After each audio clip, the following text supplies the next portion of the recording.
Hello. Welcome back to those of you who were here earlier. I saw some people saying, yeah, he's going to gloat. And I am a little bit. Because everybody laughed at me Wednesday night when I picked Kyle Larson. Everybody laughed at me.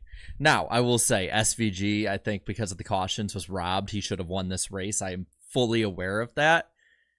But I'm just, again, all y'all in the chat, everybody on the show, people laughed at me for picking Kyle Larson to win this race. And I'm just saying, it's funny. So I will say, SVG, I think, had the best car out there today. I think he should have won today. I think he'll be a big threat to win. As I was going live, they announced a 30-second time penalty to Shane Van Gisbergen, which, if I'm doing my math right, a 30-second penalty. He finished 1.215 back, so he'll finish officially 31.215 seconds back.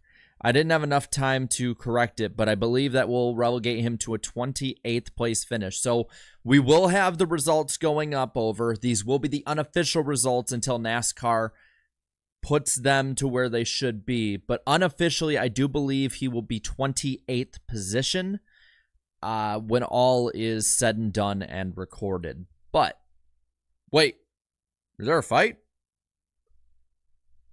Someone said TV missed a fight. I'm gonna look, but I don't know. I'm seeing the chat. I only see a little bit of what you guys put in there. So if there's anything, let me know. Because I am about as in the loop as you guys. But let's go through the finishing order of this race. Unofficially, this race also was 50 laps long, 2 hours, 21 minutes, 16 seconds, 13 lead changes, 8 leaders, 4 cautions. And NASCAR has updated the results. And yeah, Shane Van Gisbergen will be placed now 29th, tail end of the lead lap. So you guys basically will see me do an on-air production meeting as we read off the results of this race until we get to 29th, where SVG is put. That'll be last car on the lead lap. Which means, in that happening, Austin Hill comes home second to Kyle Larson. Larson with the comeback victory. Third is John Hunter Nemechek. After that, you have fourth place Cole Custer.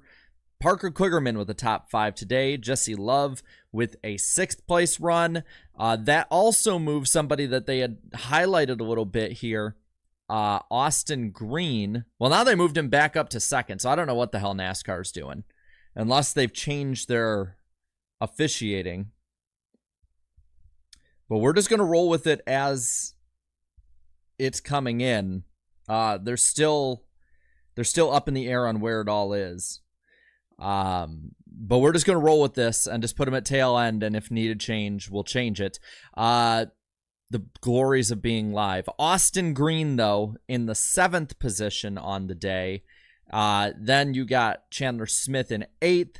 9th, a much-needed top 10 finish for Sam Mayer, and a recovery to a top 10 for AJ Allmendinger. 11th place is Retzlaff. In 12th, we got Fast Pasta. In 13th, we will have Justin Allgaier. Ryan Sieg with a 14th place finish. 15th goes to Poole. Then you got Jones in 16th. 17th is Sage Karam. Brad Perez, good run for him today. In the 18th position. Enerson, not Emerson, Enerson in the 19th spot. 20th is Clements. That's your top 20 on the day. 21st is Honeyman. Kvyat in 22nd. 23rd is Perkins. 24th, Haley Deegan. 25th will be where Ty Gibbs ends out on the day. 26th is Gallagher. Alex LeBay in 27th. At the moment, let's see if they've updated it still. Okay, officially now, Shane Van Gisbergen will be placed in the 28th position So the 30-second penalty, not to the tail end, like NASCAR had put on their website, which was kind of odd, meaning that Weatherman will be 29th, final car on the lead lap. So those are your official results of the lead lap cars. From there, you got Jeb Burton a lap down, Balicki 2 down, Creed 3 down in 32nd. 33rd is Ellis, then Riley Herbst. Those two in the crash, 34th or 33rd, 34th. Ed Jones, 35th. By the way, everyone 33rd on down is out of this race. Sammy Smith with the 36th place run. Ty Dillon, 37th, and 38th is Josh Williams. And again, season from hell continues for him. So we'll pop this up at the top. We will have it as unofficial, just so that we don't, just so we're not closing the book forever on that part of it. I'm looking for any updates. And it looks like there is no fight, but there is an argument between Parker Kligerman and Sage Karam. Front Stretch got that one, seeing how Fox would go off the air, because of course they did. So no fight at the moment, but it looks like Parker Kligerman and Sage Karam not happy with each other whatsoever. Real quick, I'm going to look at what you guys are saying. I appreciate you guys coming in. I'll read the super chats in a moment in the chat. I see there's almost 500 of us in here. Yeah, no fight, unfortunately. Or at least, well, I guess for NASCAR standards, the way that drivers really don't fight anymore, they would consider that a fight, but no fight, just an argument. They'll sort it out in the week. Real quick, before we go into point by point of this race, I want to look at a couple super chats you guys left. Napa Racing Fan, thank you for the 2. I love Larson, but I hate NASCAR overtime. Me too. I think I don't know if I'd say I'd love Larson. I like him as a talent. Yeah, an altercation, I guess we'll call it. Noah Coleman in the chat with the right verbiage for it. Garabuki, thank you for the 5.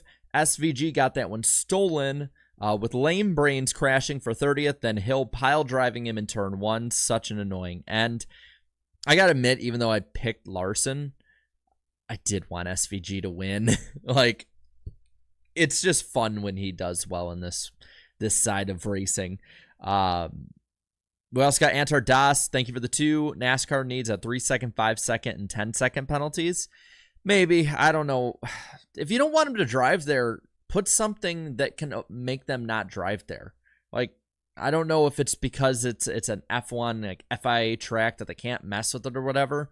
But if you don't want them driving there, like, I don't know, hell, put some cones there or something. I don't know what you got to do, but I do think it's a little annoying at this point that we have time penalties and dumb penalties down pit road and all of this stuff for something that other tracks can make completely avoidable. If anything, put like a tire barrier there. I know it probably wouldn't be the best, but if you really want that, do something about it. By the way, 17 likes away from 100. We're almost, well, I saw on my end, we're at 500 watching. Be sure to lick that like button. Subscribe if you're new. We will be live tomorrow after the race, as well as Wednesday night for the NASCAR Weekly Podcast on this channel. A lot to see. I definitely don't want you to miss it, so be sure to subscribe and just keep rolling on with me. A couple more here. Truckzilla for the 5. Congrats on the win pick, I think. Don't know what kind of garbage water Danny was drinking when he said Larson would run 12th to 18th. I don't know about that. I think that after the way that Byron ran, it was kind of understandable why people thought he would struggle, but it's Kyle Larson, and as a road course, like, come on. Marky Mark, thank you for the 10. This was a race. Not that tiptoeing through the Tulips Bristol Cup race. SVG can drive, man. Holy cow, that was nice. Bristol was awesome, though, but I liked it. I liked the race. I thought it was a decent race. I thought Trucks was good. This was decent. At the end, little too wrecky for me, but at the same time, it could have been much worse. I still think we're going to get a 69-lap Cup race tomorrow. Nice.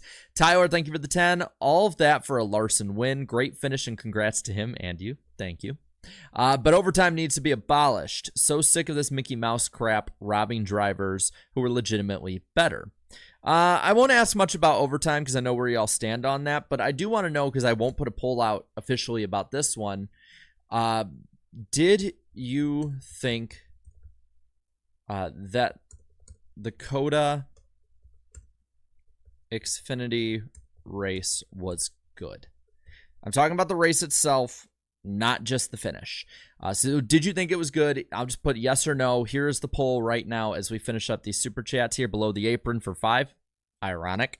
Austin Hill can shove a driver and be okay with it, but can't take it when it's returned to him. True. Just ask Sheldon Creed. Garrett Buki, thank you for the 5. I just hope this absolute L of an ending isn't an omen for tomorrow. I think tomorrow will be much better, personally. I don't know if it'll be great, but I don't think it'll have this much stupidity, I'm hoping. And then really quick, last one here, 7-month member chat from Camper News Network. I appreciate it. NASCAR needs to fix the cutting corner issue. I definitely think that they can't do it by tomorrow unless they put something out there, but I do think that they can definitely do it for other tracks and in the future for this. I'm not seeing any more updates from the track. I'll do one more just to double check. Wow. Oh, wow. Okay, this is new. Dale Jr. comes out swinging about COTA. So this is 7 minutes ago. Dale Jr. tweeted this. He said in 25, Xfinity should run Spring Bristol and then straight to Wilkesboro instead of COTA. So Dale Jr., not a fan of COTA. I'm just going to say straight out, I disagree fully with him. And I know Dale Jr. has always hated road course racing. He's not, until the end of his career, he was never good at it. He never really seemed to like covering it by what he said. Dale Jr. is not the biggest road course fan, and to be honest, I think he's completely wrong on this. I think that Xfinity should go to Wilkesboro. I do. But I also don't think cutting a track that has, one, a brand new area in the last couple of years that a lot of new fans have come out to, that is an incredibly modern track, which is incredibly rare if you've been to NASCAR races outside of Daytona and maybe one or two other tracks the last couple of years, like Phoenix. I disagree. I don't think I've disagreed with a take that Dale Jr.'s put out that badly in a long time. That's bad. Oh, by the way, the NASCAR app Danny sent me is a screenshot of glitched out and said RC Enerson won this race. So, again, I want Xfinity, Trucks, Cup, full triple header. Make it a quadruple header, put ARCA there too, and then have late models through the week. Like, have a mini speed week through the week at Wilkesboro the week before the 600, whether it's the all-star race, a points race, it should be a points race, whatever it is. But getting rid of COTA is a dumb idea. I hope Junior was joking and the sarcasm just didn't come across well on social media, because that's very easy. I've had that happen before. But that's in Junior's words, what an awful take. But let's get to the race itself. We've talked enough. There's over 500 of y'all in here. Let's talk about the race. I will admit there were points that kind of had lulls. There were points that it was really exciting. NASCAR at its best, I would even say. And there were times that it got silly. I will say this. I do think this is probably the first good Xfinity race, and decent Xfinity race, whatever way you want to put it, of the year. I know a lot of people are mad about the SVG stuff. I do not blame you. And there will probably need to be some addressing of the cutting corner penalty or how to do that, but we'll talk about that in a bit. All I'll say is until Riley Herbst crashed, I was on track to win like $500 on DraftKings with my team, and then Riley Herbst got caught in that wreck and it went completely to zero. So sad times. But Kyle Larson was on the pole in this one. He would have to go to the rear along with like Ty Gibbs, John Hunter Nemechek, a couple others. Larson had a brake rotor that was cracked, so they had to replace it. I believe this is an impound race, so To the rear you go. SVG would fire off immediately, and he'd get away. Him and Allmendinger were the class of the field in this race. Those two deserved a 1-2 finish and a battle for the win, and I'm really sad we didn't get to see it. Creed had some early problems. It's been rough for him early on in this season. At first, it just seemed like a battery change, which, sucks, would get you back, but, even if you fall a lap down, you get a lucky dog, you'd be able to pop your way back on up there. But he'd go behind the wall, and it really would be it for him. I mean, he'd just putter around 5 laps down the rest of the day.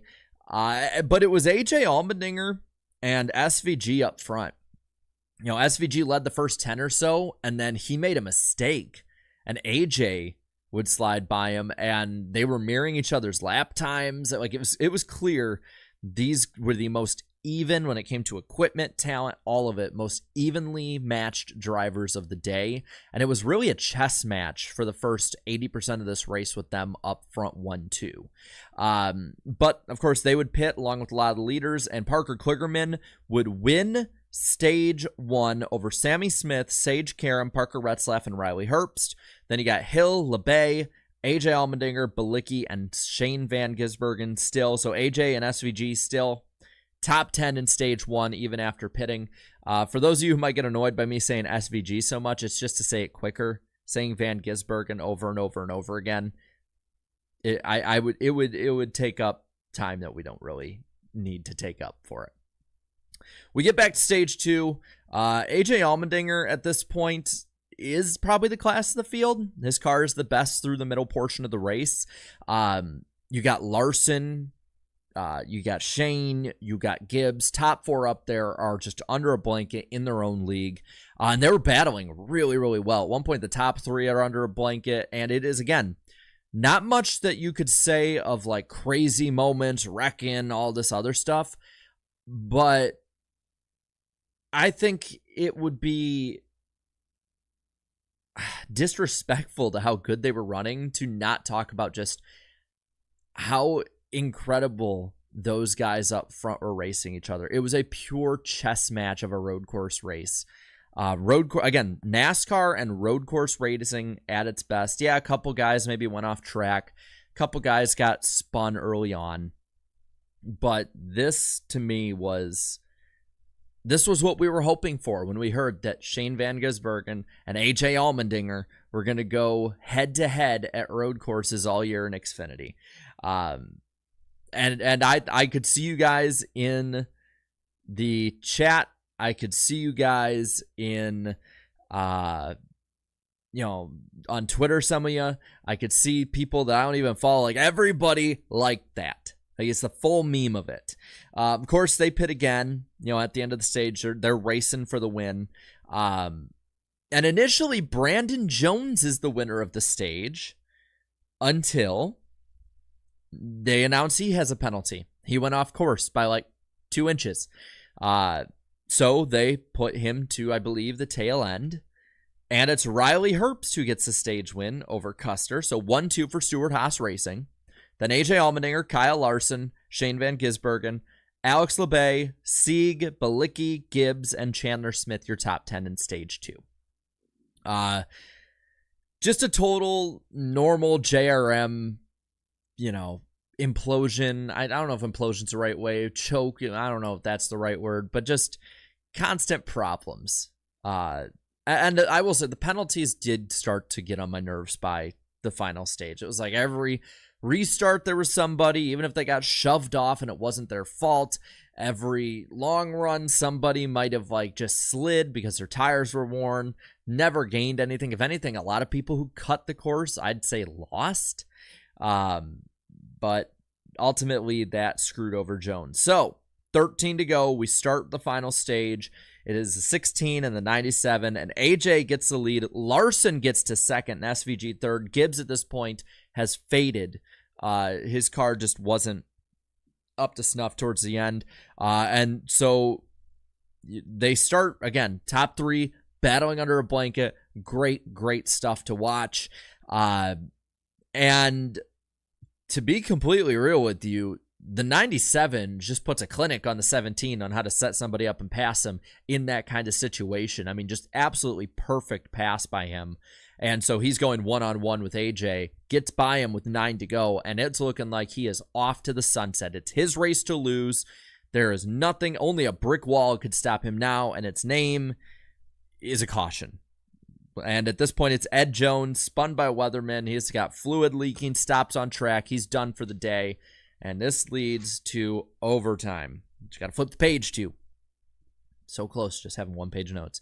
At this point, Ty Gibbs starts beside him, and they're 3 wide up front with Allmendinger. But the 97 gets the lead. Austin Hill out of nowhere comes up to second. It's looking, though, like it's settled. These guys are going to be 1-2. Gibbs and Allmendinger had gotten into each other. That's going to be fun. We're thinking after the race to see if there's anything that comes up about it. But a big crash towards the back.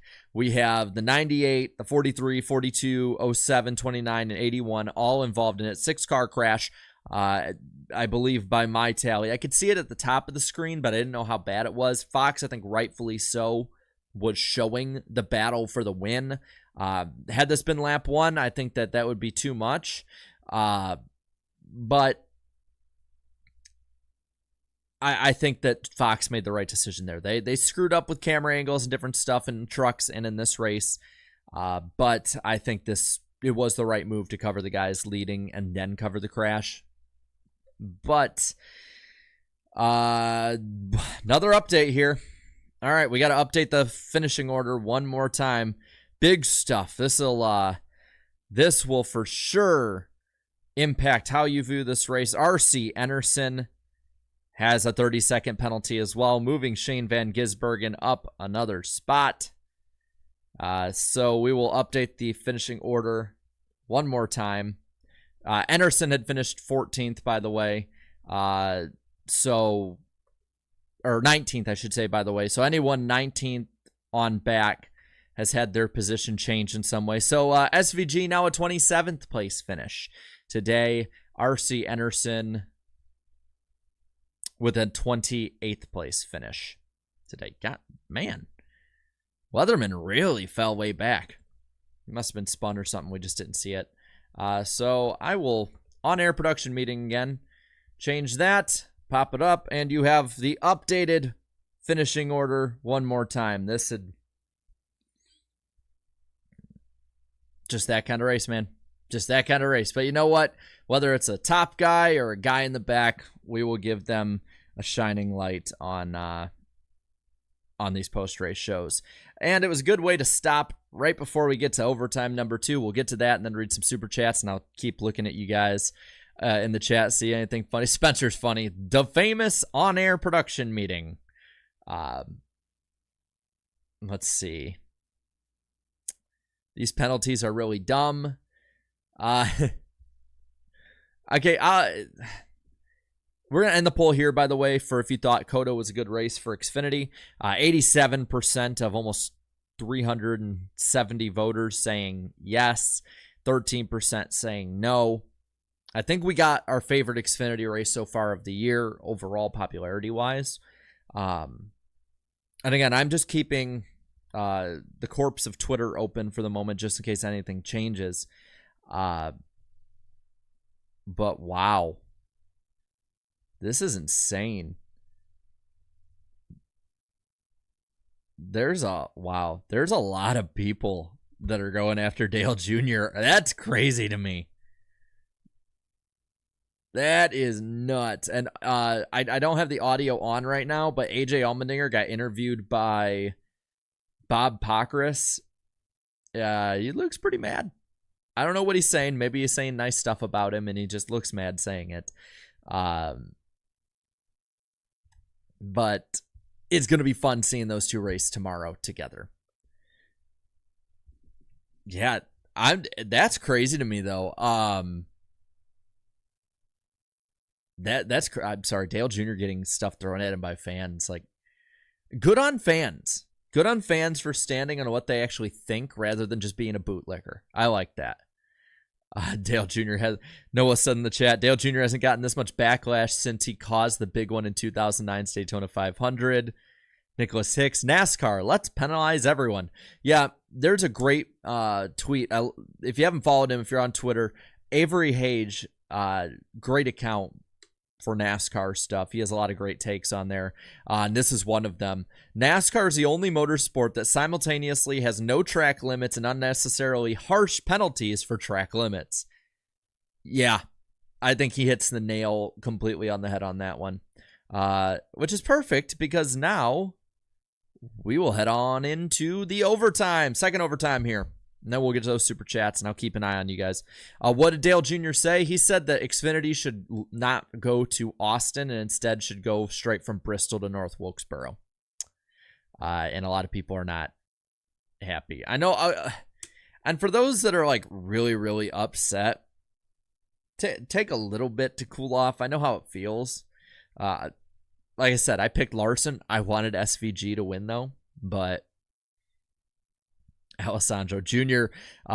Getting this much heat is reminiscing when he spun Carl Edwards at Michigan in 06. I remember watching that live. That was nuts. Never had heard the fans before or since boo Dale Jr. like that.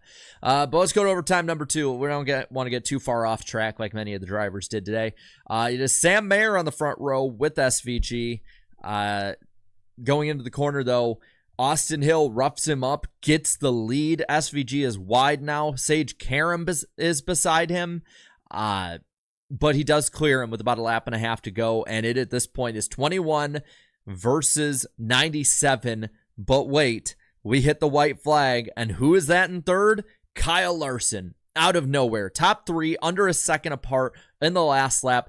First thing I think of is that finish between AJ Allmendinger, Alex Bowman, and Ross Chastain. The first thing I think of, where it's like, wait a minute, this ain't over. It's a big-ass track, and there's a lot of time to go for these guys who are really damn close. And what was really nice about it, and I think what made it, I think in hindsight, what people will see as a fun finish, is the fact that you had the slowest car leading, the middle car in speed in second, and Larson with the fresher tires in third. So everyone had some kind of pressure on them, except, of course, Larson, who was the aggressor.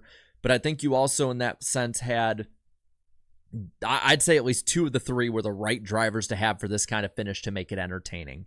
So we hit the white. SVG gets into Hill. They're going back and forth. They go wide, and I think at this part, I think emotions took over a little bit. Shane Van Gisbergen is very good, I think, at least from the brief stuff I've seen of him in NASCAR, of containing his emotions. But I think that in the car, he did not contain them well enough. I think it was partially emotions that got him because he had gotten hit by Hill. Larson was smart. He just hanged back right within striking distance, and as soon as it opened up, which we all knew watching at that point it would open up, he flew right by. Larson gets the win. Initially, Hill got second over SVG, but SVG, of course, with the penalty, had to make the rhyme. And that, basically, that's it. That's history. Race is done. Again, I wouldn't even say too ugly of a finish, but just messy finish to a really good race. I'm looking in the chat here. A Taco Tuesday. Dale Jr. is drinking that Stephen A. juice. Let's make a poll on here. Do you agree with Dale Jr. that Xfinity should not go to COTA? Again, we're going to make it yes or no. Poll here. Do you agree with Dale Jr. that Xfinity should not go to COTA? I'll tell you now, I am in the no column on this one. I do not agree with Dale Jr. on this one. I think this is...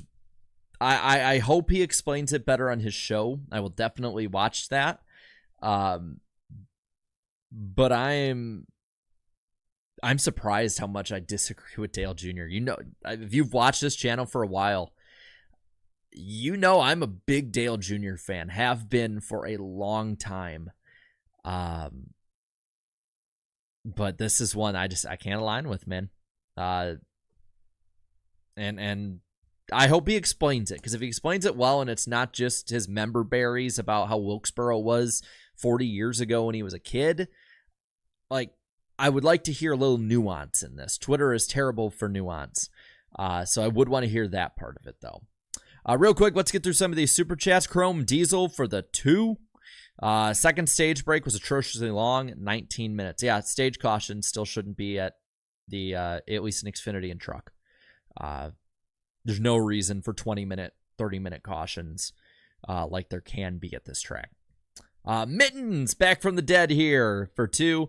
Deegan with a decent run, staying out of trouble. Yeah, I mean, when you're so far back that you can't really see the rest of the pack, it's probably pretty good. But I mean, she was involved in the, like, not involved in anything, but in the pack on that last restart, kept it clean, came home. That's, I think, all you need. Get that seat time. It's a big thing for Deegan, just seat time this year. I'd say aim for that 12th to 19th range. If she finishes in there, it's a good day for her. But the seat time is the big part. Liam Griffin, thank you for the 10. NASCAR should use 10-second penalties for track limits like F1. A pass-through or 30-second penalty over what could be less than a tenth of a second is so over the top. I agree. I think that they definitely were doing overkill on those. Soupy Spirit, thank you for the 5. I enjoy stage cautions on road courses. The track limit rules I understand in some regards, but they went a little harsh today. I respect that. Carl Singleton, thank you for the 5. What NASCAR moment reminds you of the damn scene from Chris Tucker and Ice Cube's Friday? Well, good movie reference. I wish I definitely should have read that right the first time. But what NASCAR moment would remind me of that? I mean, I basically did that at Kansas last year when I, like, out of the corner of my eye, just see, you know, Dumb and Dumber haircut Noah Gragson take a punch to the face from a watermelon farmer. That would probably be it for me. That's just probably a recency bias in being there in person. Because you could hear that hit. I mean, it wasn't just like, you know, it was like a little bit of a hit. It was like right, you know, I can't do it justice how much of a hit it was. It's freaking fun as hell, man. Sorry, I had to, you know, it was funny as hell. Fred Dog 81, thank you for the 5. What is the worst Dale Jr. take this week? Getting rid of Xfinity COTA or getting rid of all concrete tracks? Again, I think Dale Jr.'s bias is really leaking out bad on that one. I've heard what he says about the concrete side of things. I think it's just because Jr. never was a good driver on concrete tracks. You know, he had great runs, but he never was consistently a good driver on those tracks. He can never figure him out. So I think that's more of the hatred of it. That's just my take on that. The Garabuki, thank you for the 5. Welcome to NASCAR SVG. Don't you love our course cutting and overtime finish rules? Whew. Let's get to 150 likes before we finish this off today. Reminder, we'll be live Wednesday night on this channel for the NASCAR Weekly Podcast. We'll talk all about this with some of our friends. And we'll be live tomorrow after the Cup race, which I don't know why. I got a feeling about it. This season's been so fun. I got a good feeling. But let's hit 150 likes and we'll end this baby off. We'll end the poll off. And it is very lopsided against Dale Jr. 81% of you do not agree with Dale Jr. that the Xfinity Series should not go to COTA, whereas 19% do agree with him. Man, that's crazy. I have a feeling he's going to clear those comments a little bit after the fact. For Vanilla in the chat here, where'd the 1% go? I don't know why YouTube always does that, but they usually grade in decimal points. That's probably what's going on. But I think that about covers it. For the day. Final results up top here. They've been up there the whole time, so if you haven't seen them after we close them out here, you can rewind and they will be there. But thank you guys so much for watching. It's been a lot of fun. Cannot wait for tomorrow, and I will see you guys tomorrow after the Cup race. Gonna be a lot of fun. Can't wait to see you there. Later, y'all. Have a good night.